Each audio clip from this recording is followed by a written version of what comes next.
Ang Pambihirang Sombrero, Kwento at Guhit ni Jose Miguel Tejedo. Mahilig mangolekta ng kakaibang mga gamit si Mia. Isang araw, naghalungkat si Mia sa lumang baol ng kanyang lola. Laking tuwa niya nang makatagpo siya ng sombrero. Kakaiba ang itsura nito. Humarap si Mia sa salamin para sukatin ang sombrero.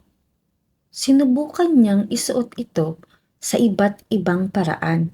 Ngunit naisip niya, bakit parang may kulang? Lumabas ng kanilang bahay si Mia at nagtungo sa tindahan sa tapat. Magandang umaga, Manang Sol, bati ni Mia. Maganda po ba ang aking sombrero? Oo, Mia. Pero mas maganda kung lalagyan pa natin ng alkansya. Sagot ng tindera. Nagulat si Mia sa handog sa kanya. Salamat po, Manang Sol, sabi ni Mia. Sunod na pinuntahan ni Mia ang panaderya. Mang Rico! Tawag ni Mia. Maganda po ba ang aking sombrero? Oo, Mia.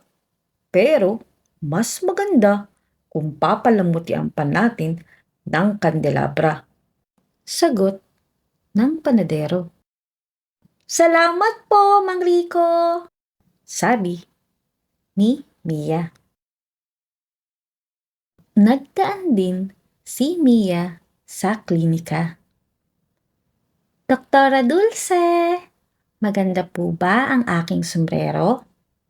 Tanong ni Mia. Oo, Mia.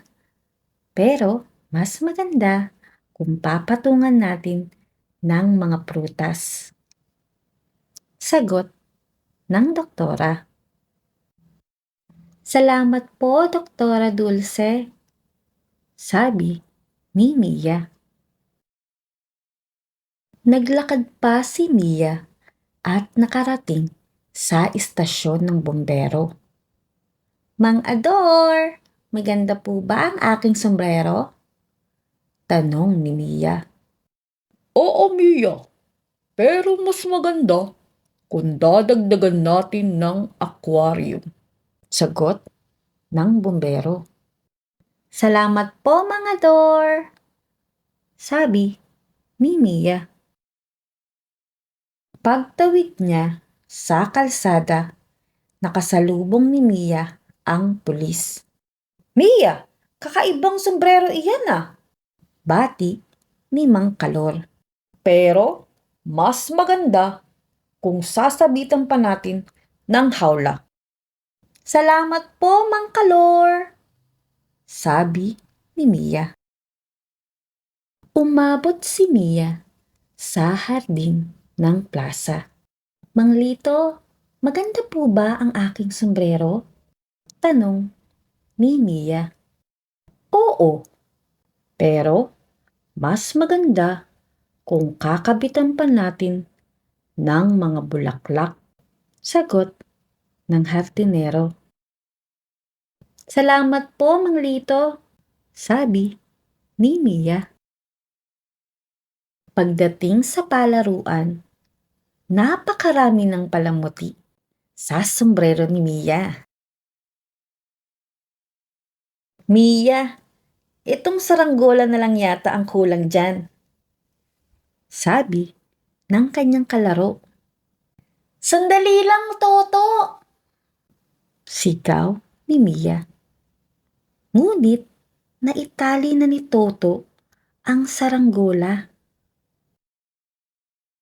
Biglang umihip ang napakalakas na hangin.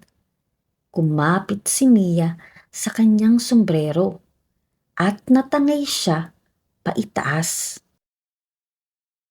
Nakarating si Mia sa mga ulap. Biglang lumobo ang kanyang sombrero at naging isang napakalaking parachute. Nang tumapat ito sa araw, nakita ng lahat ang angking ganda ng sombrero.